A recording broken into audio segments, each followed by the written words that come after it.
School Leadership and Administration in Educational Management. Republic Act 9155, also known as Governance of Basic Education Act, provides that school must be managed by a school head who has the authority, responsibility, and accountability for achieving higher learning outcomes. His roles include, but not limited to, leadership, management, teachers' evaluation, and enforcing student discipline. What is the characteristics of a good leader? 1. Visionary. A visionary leader is driven and inspired by what the school can and must become. He or she can truly define what to achieve in the course of time. She knows the possibilities and find ways to address the future challenges. 2. Learn. A learned school head gets the respect and admiration of teachers, learners, and other stakeholders when his or her learning is above par. A principal must not only be a step ahead of a teacher, but necessarily a mile away. A smart school head finds pleasure in valuing the ideas and opinions of intelligent teachers. Number 3. Visible. A principal who is often seen in the school premises promotes stability, calmness, and sustainability. It is easy to respond to the needs of the stakeholders when the school head is around. Number 4. Transparent. To be transparent means to be honest at all times, particularly in all financial transactions involving human and technological resources. Transparency in financial management may make or break a school head. Stakeholders must be informed on how the money is spent and liquidated. Based on the maintenance and other operating expenses or MOOE, canteen proceeds, income from IGP, donations, contributions, and etc. The more transparent the school head is, the better for the school. Number 5. Provides technical assistance. A school head must provide technical assistance to those who need it.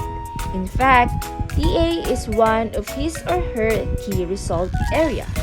It is provided especially to the new faculty members.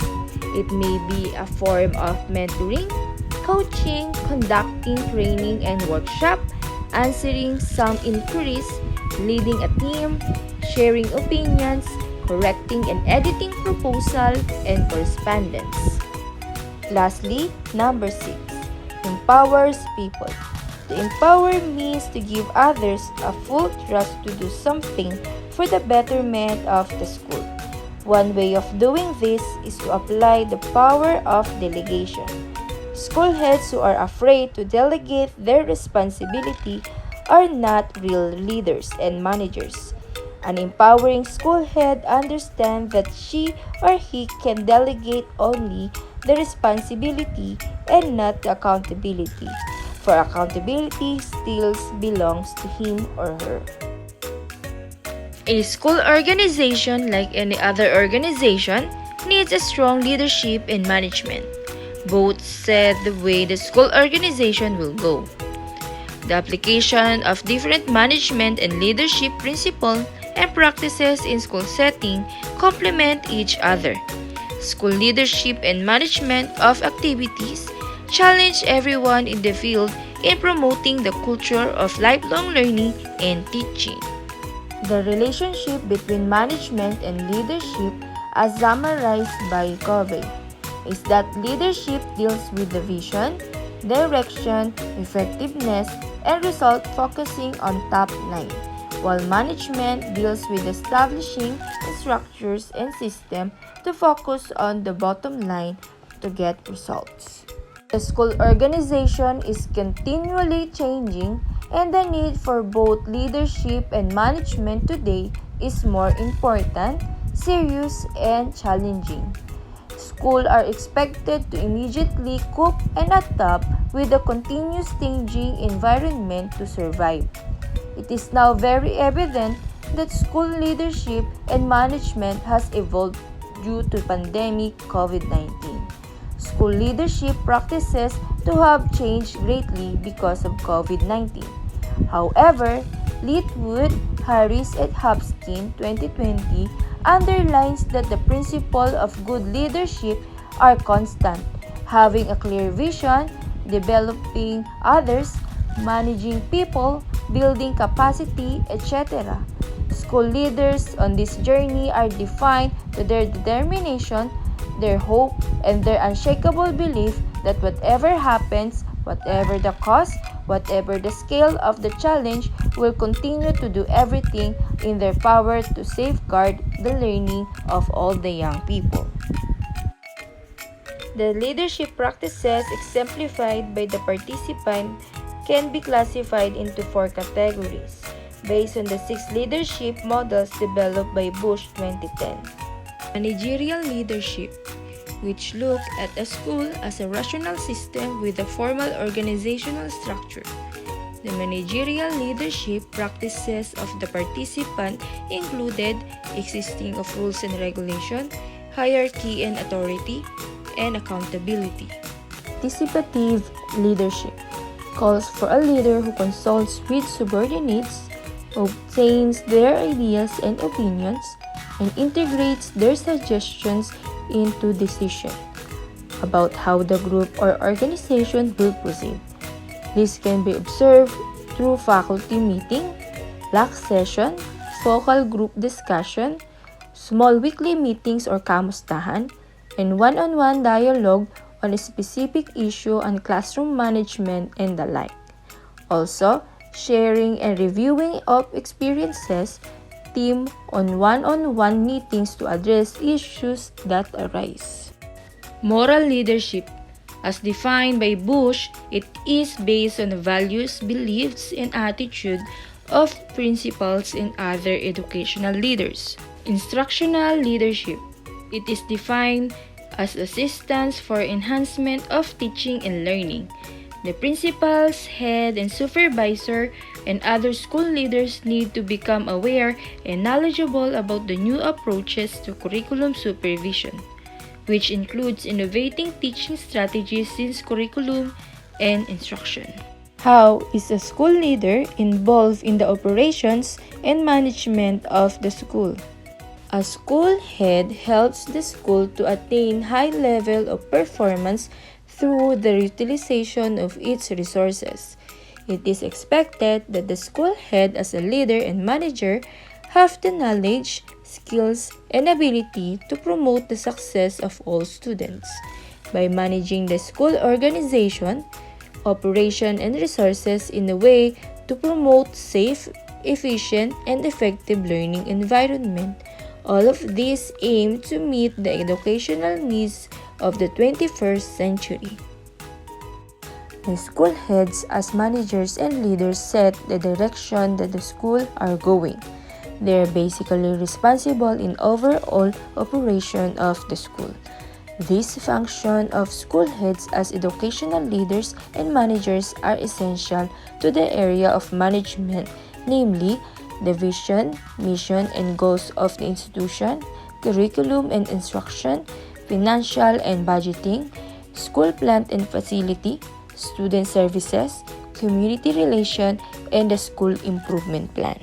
In conclusion, it is expected that the school head as a leader and manager have the knowledge, skills, and ability to promote the success of all students by managing the school organization, operation, and resources in the way that promote a safe, efficient, and effective learning environment. The school heads as managers and leaders set the direction of the school are going. They are basically responsible in the overall operation of the school. The tremendous changes in scope, variety of competencies, and necessary skills of managing the school make their function more complex, diverse, and challenging. Establishing standard and prerequisite to academic excellence. What is academic standards? Standards outline what the students need to know, understand, and be able to do. Academic standards are benchmark measures that define what the student should know and be able to do at specified grade level, beginning in kindergarten and progressing through grade 12. The standards are promulgated as state's regulation. As such, they must be used as the basis for curriculum and instruction. The academic standards are not a curriculum. Therefore, identifying the sequence of instruction in each grade, what will be taught, and how long requires concerted effort and attention at the district school level. Academic standards do not prescribe any particular curriculum. Curriculum tools are selected at district school level and adopted through local school board. No student, by virtue of poverty, age, race, gender, cultural or ethnic background, disabilities, or family situation will ultimately be exempt from learning the required academic standard. Although it is acknowledged that individual students may learn in different ways and at different rates, academic standards focus on what the student will need to learn in order to be college and career ready to be competitive in the job market. What is academic excellence? Academic excellence is the demonstrated ability to perform, achieve, and/or excel in scholastic activities. Academic excellence has been identified with achieving high grades and superior performance. But academic excellence is more than just making good grades. It is the maximum development of your intellectual capacities and skills in service to humanity. How can you establish meaningful academic standards? Defining school goals is a process of balancing clear academic ideals with community and internal school needs. A leader provides the guidance and central themes for this or translation of goals, from the unit of objectives to the general understanding of a school's philosophy. Instructional leaders are ultimately responsible for guiding the establishment, implementation, and assessment of a set of clear instructional goals or standards for their school. Broad general outcomes that define what the student should do and be able to do when they exit the school. In addition, this board goes in every curricular activity for every grade level. Teachers also need a specific benchmark to guide their daily lesson planning. These more discrete outcomes will institute the roadmap for learning that teachers will follow. This roadmap will guide the selection of materials and programs, dictate the types of instructional strategies and approaches that are used, and suggest a kind of formative assessment needed to determine if the students are making adequate progress towards achieving the standards. Standards provide all parents, teachers, and students in a state with clear expectation of what all the students should learn. These also contribute to coherent educational practices when teachers align their instructional methods and materials with assessment based on these standards. The standards aren't the only aspect of standard-based reform that pose a challenge to principals. If states' assessments measured only basic skill or are reasonably difficult for all but the highest achieving students, neither teachers nor students will take them seriously.